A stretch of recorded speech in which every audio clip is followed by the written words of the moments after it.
Madam, माझा मुलगा 12वी होऊन आता हॉटेल मॅनेजमेंट करतोय.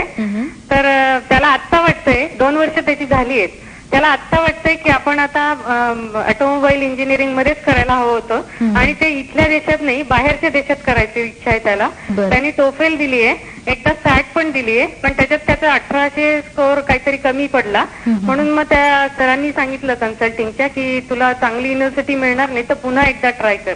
तर त्यांनी हॉटेल मॅनेजमेंट पूर्ण करून नंतर इंजिनिअरिंग केलं तर चालेल का, आणि त्याच्यासाठी किती खर्च येईल त्याला बाहेरच्या देशात?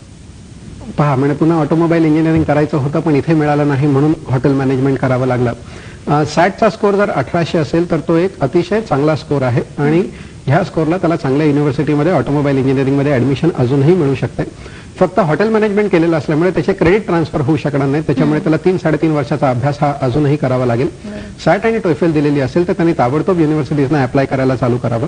जुलै किंवा जानेवारीमध्ये तो अमेरिकेत जाऊ शकतो आणि खर्च हा साधारणपणे 8 ते 10 लाख रुपयांमध्ये तो मॅनेज करू शकतो. बरोबर. म्हणजे आत्ताचं जे हॉटेल मॅनेजमेंट त्यांनी पूर्ण करण्यापेक्षा म्हणजे वेळ जास्त, कारण हे दोन एकदम वेगळे वेगळे फील्ड आहेत. म्हणजे हॉटेल मॅनेजमेंट आता 4 वर्षाचं करायचं, नंतर 4 वर्षाचं ऑटोमोबाईल इंजिनिअरिंग करायचं, मग पुढे नक्की काय करायचं, कारण हे दोन्ही अजिबात कनेक्टेड फील्ड्स नाहीयेत. मग त्यांनी जर आता 4 वर्षाचं हॉटेल मॅनेजमेंट पूर्ण केलं तर मग त्याच फील्डमध्ये त्यांनी पुढे करावं. आणि